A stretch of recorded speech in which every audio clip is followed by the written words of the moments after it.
Hello students, today we here to discuss about the Friendlich adsorption isotherm। ठीक है बेटा, इसमें हम क्या पढ़ेंगे एडसोर्प्शन आइसोथर्म में।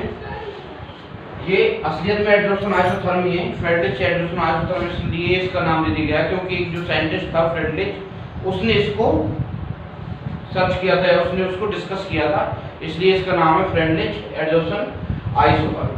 ठीक है बेटा, तो ये क्या है, ये एक रिलेशन है, एक ग्राफ रिलेशन है किस किस के बीच में, x/m, यानी कि जो गैस एडजॉर्ब हो रही है एडजॉर्बेंट पर, जो गैस एडजॉर्बेंट पर एडजॉर्ब हो रही है और जो हमारा प्रेशर है उनके बीच में ये ग्राफ रिलेशन है। कब?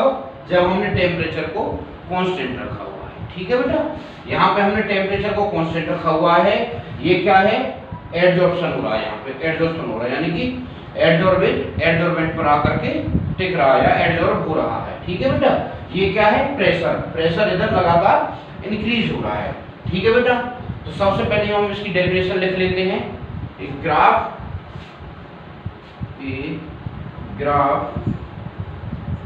रिलेशन बिटवीन x/m यानी कि एडजॉर्बेंट पर एडजॉर्ब हो रहा है, ठीक है, and pressure, a graph relation between the x/m and pressure by keeping temperature constant is called adsorption isotherm। उसको हम क्या बोलते हैं बेटा, एडजॉर्प्शन आइसोथर्म बोलते हैं। ठीक है, इट इज डिस्कवर्ड बाय या फिर गिवन बाय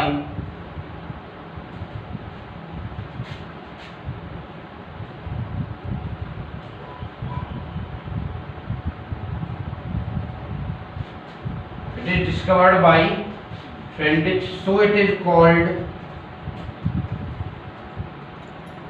Friendlich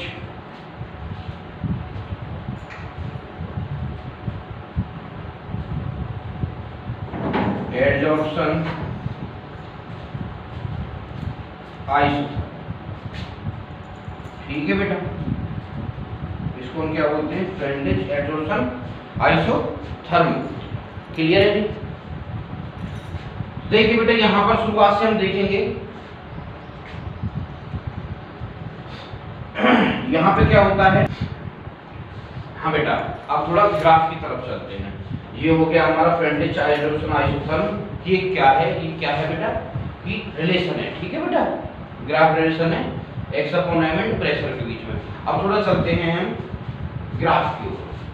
ग्राफ से हम क्या देखते हैं कि जब प्रेशर की वैल्यू कम है, जब प्रेशर की वैल्यू कम है तो क्या हो रहा है कि जो x/m है at low value of pressure या फिर एट लो प्रेशर पर क्या है, x/m जो है वो डायरेक्टली प्रोपोर्शनल है किसके, P के, यानी कि जब टेम्परेचर जो प्रेशर कम है तो क्या हो रहा है कि x/m डायरेक्टली प्रोपोर्शनल है प्रेशर के। अच्छा बेटा, एट हायर वैल्यूज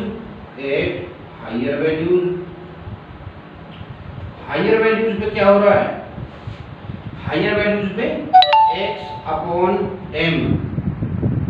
क्या हो जाता है, इससे फ्री हो जाता है, ये इस पर डिपेंड ही नहीं करता, P की वैल्यू 0 हो जाती है, directly proportional to P0।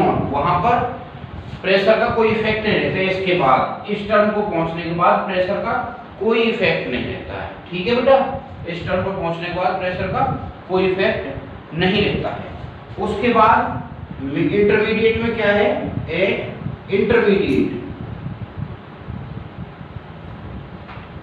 Intermediate में क्या है, जो x अपॉन m है वो डायरेक्टली प्रोपोर्शनल होगा,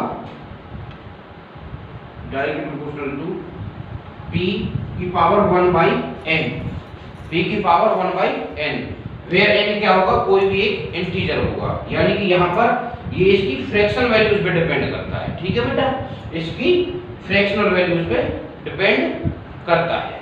क्लियर है बेटा? अच्छा, उसके बाद अब हम देखेंगे इसमें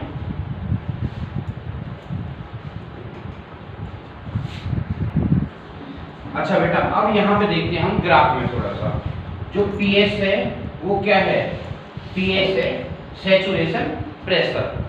ये क्या है, सैचुरेशन प्रेशर है, जहाँ के बाद क्या हो गया है कि जो हायर वैल्यूज है यहाँ के बाद फ्री हो गया वो प्रेशर से।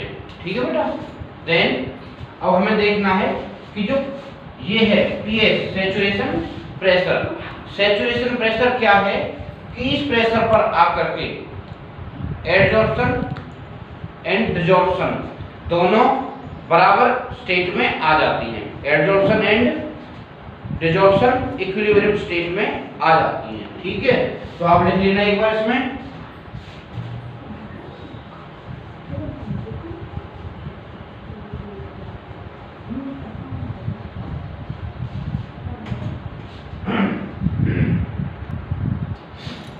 अब बेटा सैचुरेशन प्रेशर पे हम लिखेंगे ये कौन सा प्रेशर होता है, the pressure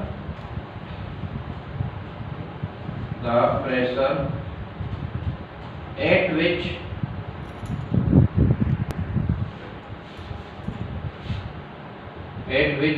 the amount of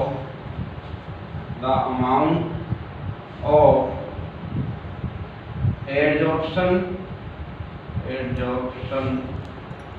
and desorption are in equilibrium।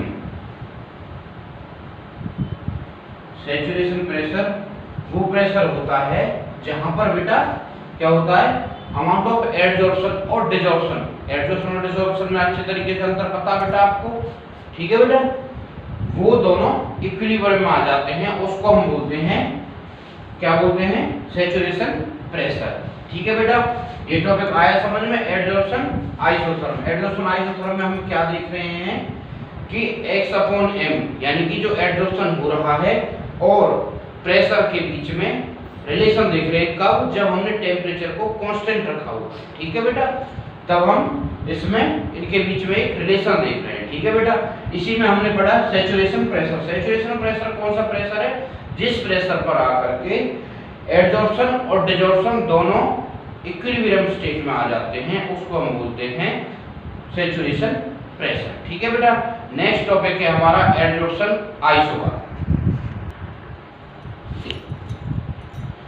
हाँ बेटा देखिए, नेक्स्ट हमारा टॉपिक है एडजॉर्प्शन आइसोबार। एडजॉर्प्शन आइसोबार क्या होता है, ये भी एक रिलेशन होता है, कब, this is the relation between the extent of adsorption and temperature while pressure is constant. जब हमने प्रेशर को कांस्टेंट रखा हो तब एडजॉर्प्शन एंड टेम्परेचर के बीच का जो रिलेशन होता है उसको हम बोलते हैं एडजॉर्प्शन आइसोबार। लिख लीजिए बेटा, a relation between the extent of adsorption, उसको हम किससे डिनोट करते हैं बेटा, x upon m, extent of adsorption and temperature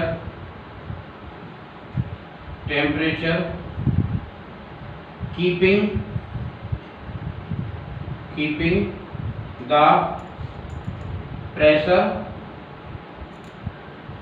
constant. Pressure को कांस्टेंट करके जो रिलेशन होता है एडजॉर्प्शन एंड टेम्परेचर के बीच में, उसको हम किससे बताते हैं, एडजॉर्प्शन आइसोबार्स के लिए। ठीक है बेटा। एड्सॉर्प्शन आइसोबार्स ये क्या होता है, दोनों में अलग अलग होता है, फिजिकल एड्सॉर्प्शन और केमिकल एड्सॉर्प्शन के लिए। ठीक है, तो पहले हम देखेंगे फिजिकल एड्सॉर्प्शन के लिए।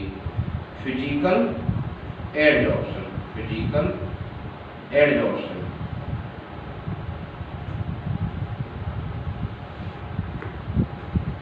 फिजिकल एड्सॉर्प्शन में क्या होता है बेटा,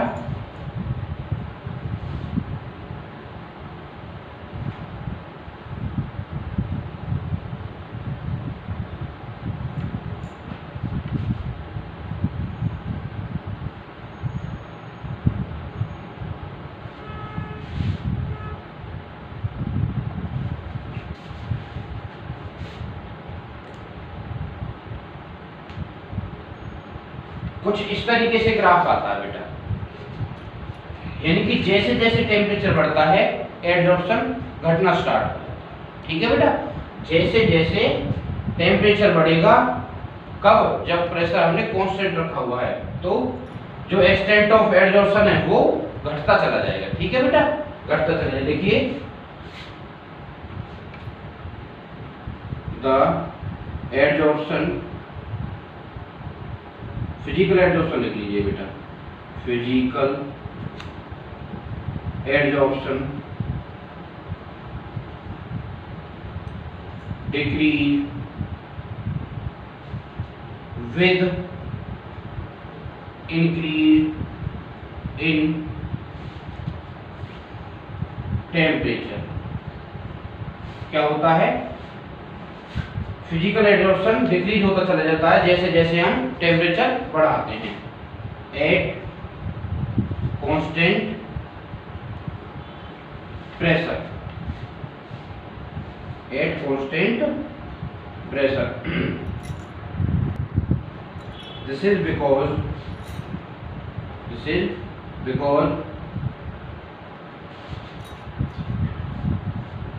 the van der Waals forces, van der Waals forces between the adsorbate and adsorbent is break। क्या होने लगता है कि जब हम टेम्परेचर बढ़ाते हैं तो जो weak van der Waals forces होते हैं, van der Waals forces,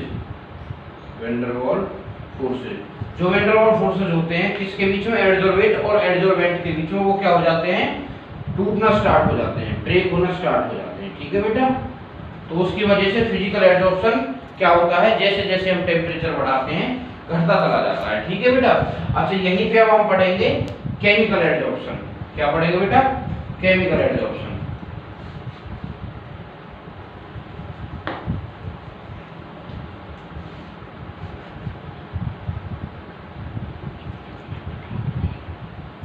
chemical adsorption,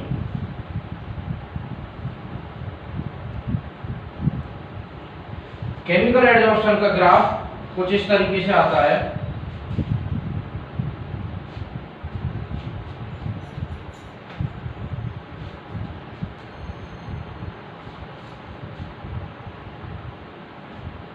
कुछ इस तरीके से ग्राफ होता है केमिकल एड्सॉर्प्शन का।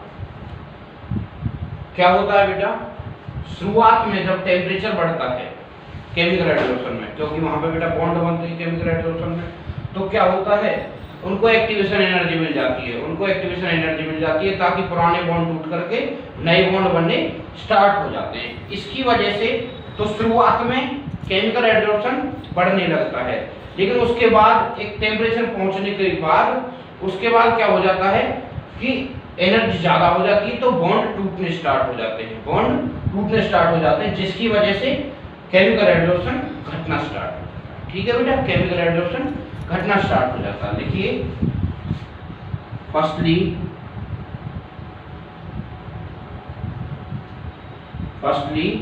The chemical adsorption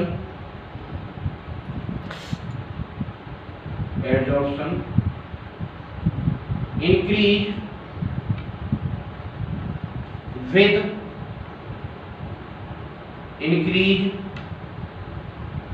in with increase in temperature, because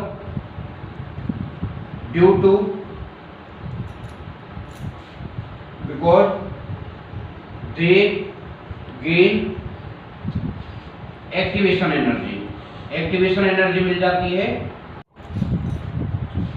so the chemical bond form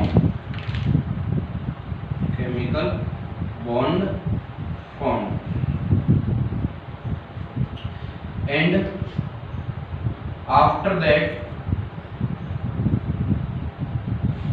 with continuously increase in temperature cause the breaking of bond। जब उस time तक तो बॉन्ड बनते हैं क्योंकि उनको एक्टिवेशन एनर्जी मिलती रहती है, लेकिन उसके बाद जब टेम्परेचर ज्यादा हो जाता है तो क्या होता है, जो बॉन्ड होते हैं वो टूटने स्टार्ट हो जाते हैं। सो क्या होता है, so the chemical adsorption start decreasing. उसके बाद क्या हो जाता है, केमिकल एडजॉर्प्शन डिक्रीज होना स्टार्ट कर देता है। ठीक है बेटा, क्लियर है। एडजॉर्प्शन आइसोबार समझ में आया। एडजॉर्प्शन आइसोबार में मैं आपको एक बार फिर दोबारा से बता देता हूँ। क्या बताते हैं, एक रिलेशन है किस किस के बीच में, एडजॉर्प्शन एक्सटेंट एंड टेम्परेचर के बीच में। कब, जब हमने प्रेशर को कांस्टेंट रखा हुआ है। तो ये दोनों में अलग अलग तरीके से कार्य करता है। फिजिकल एडजॉर्प्शन में अलग और केमिकल एडजॉर्प्शन में अलग। फिजिकल एडजॉर्प्शन में क्या होता है, एडजॉर्प्शन घटता स्टार्ट हो जाता है विद इंक्रीज इन टेम्परेचर, और केमिकल एडजॉर्प्शन में पहले तो बढ़ता है उसके बाद घटना स्टार्ट हो जाता है। ठीक है बेटा। तो बेटा नेक्स्ट टॉपिक है हमारा applications of adsorption. Next topic हमारा क्या है, एप्लीकेशंस ऑफ एडजॉर्प्शन। तो ये कुछ एप्लीकेशंस हैं, वैसे तो बहुत सारे यूजेज होते हैं, लेकिन कुछ ये इंपॉर्टेंट जो यूजेज हैं वो ये हैं। सबसे पहले इन रिमूविंग हार्डनेस ऑफ वाटर, जो वाटर की हार्डनेस होती है उसको रिमूव करने के लिए होता है। ठीक है बेटा, जो हार्ड पार्टिकल्स होते हैं वो एब्जॉर्ब हो जाते हैं। ठीक है, इन गैस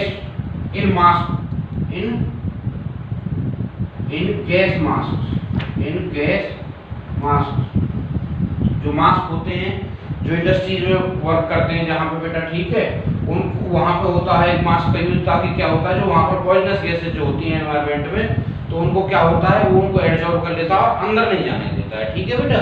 दूसरा, in the production of vacuum बनाने के लिए इसका बहुत ज्यादा यूज होता है। ठीक है। दूसरा, इन पेंट इंडस्ट्री, जो भी इंडस्ट्रीज पेंट बनाती है वहां पर भी एडजॉर्प्शन का यूज होता है। ठीक है बेटा। और नेक्स्ट है हमारा इन डाइंग द क्लॉथ्स। आपने देखा ही होगा क्लॉथ्स वगैरह जब आप डाई कराते हो तो एडजॉर्प्शन और एब्जॉर्प्शन दोनों होता है वहां पे बेटा, अंदर भी मिलता है और बाहर भी टिकता है। ठीक है, कलर। तो ये कुछ यूजेज हैं। ठीक है बेटा, यहाँ पर आपकी यूनिट का एक पार्ट जो एडजॉर्प्शन वाला है वो खत्म हो गया है। नेक्स्ट हम पढ़ेंगे क्रिस्टल ऑयल और कॉलोइड। ठीक है बेटा, टिल देन कीप रिवाइजिंग।